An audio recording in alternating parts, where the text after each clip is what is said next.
panjenengan punya rasa lapar kemudian ingin makan, maka keinginan makan panjenengan ini disebut sebagai nafsu yang baik.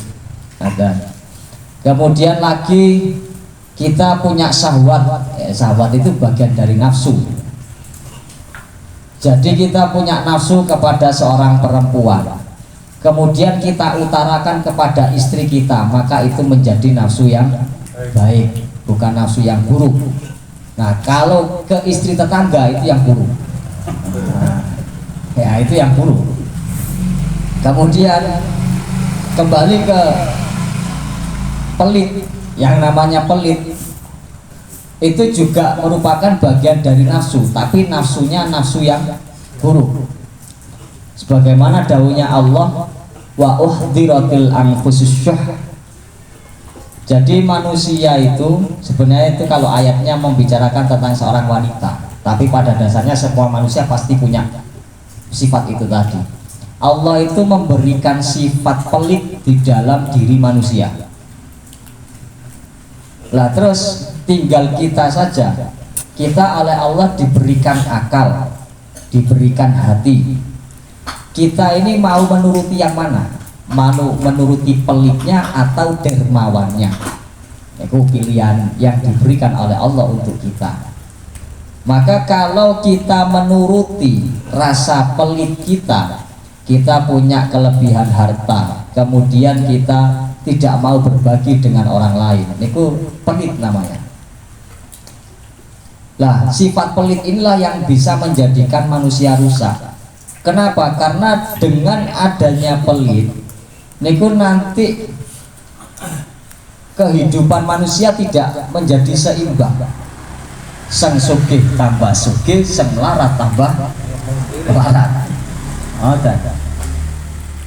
Maka ketidakseimbangan itu Allah tidak suka dengan ketidakseimbangan tersebut. Lah mila wonten tenggene kitab Sahih Muslim diterangkan dalam urusan bab sedekah. Niku wonten satu riwayat dari Nyai Asma. Nyai Asma itu putri daripada Sayyidina Abu Bakar yang dinikah oleh Rasulullah. Lah Nyai Asma pernah menceritakan bahwa Kanjeng Nabi itu pernah dawuh begini, Asma, kalau kamu punya sesuatu dan itu lebih, maka berikan kepada orang lain. Wehno nanggone wong liya. Ojo atik dihitung-hitung. Kalau kamu menghitung-hitung, kalau kamu punya kemudian tidak kamu hitung, maka Allah lah yang akan menghitung.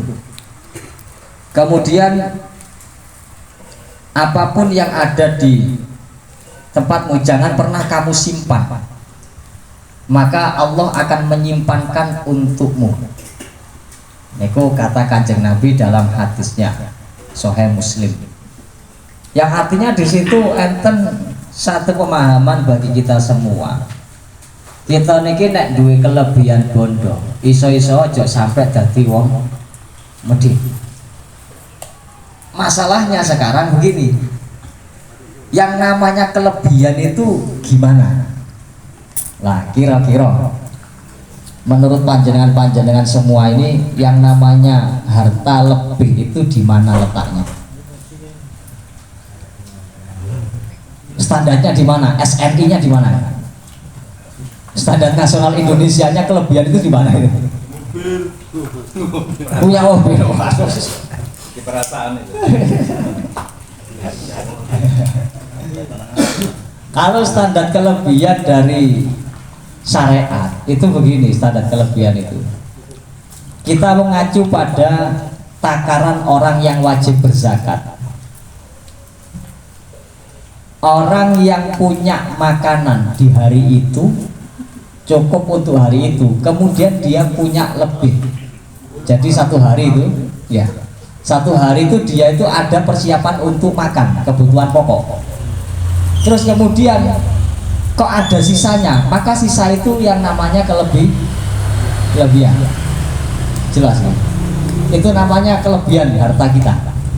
Makanya zakat fitrah itu yang wajib bagi orang yang punya simpanan makanan atau persiapan makanan di tanggal 1 Syawalnya saja, bukan sampai 3 hari, hanya di tanggal 1 Syawal.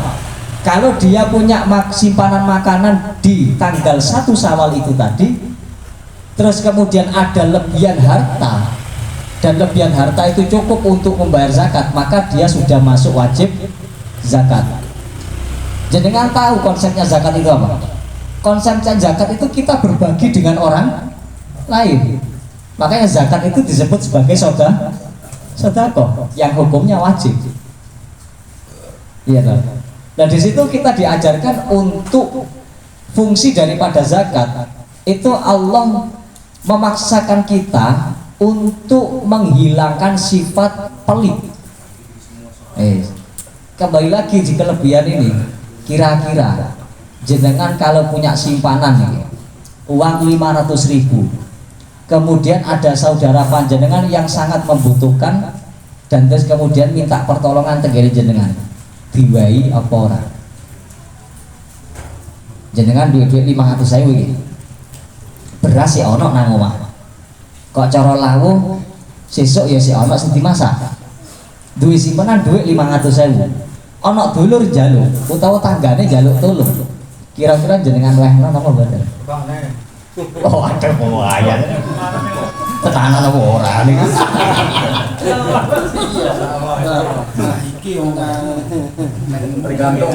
Tergantung ya. Itu jujur itu tergantung ya. Lihat tangganya dulu. Kalau tetangga yang baik kita kasih. Kalau tetangga yang jengkelin, ya kasih. Repot menungsa ya. Menungsa itu didikte oleh orang lain ya. Loh kita ini kan seringkali didikte oleh orang lain, sehingga apa? Kalau ada orang baik kepada kita, kita akan membalas dengan baik juga. Kalau ada orang yang tidak baik dengan kita, maka kita tidak mau baik dengan mereka.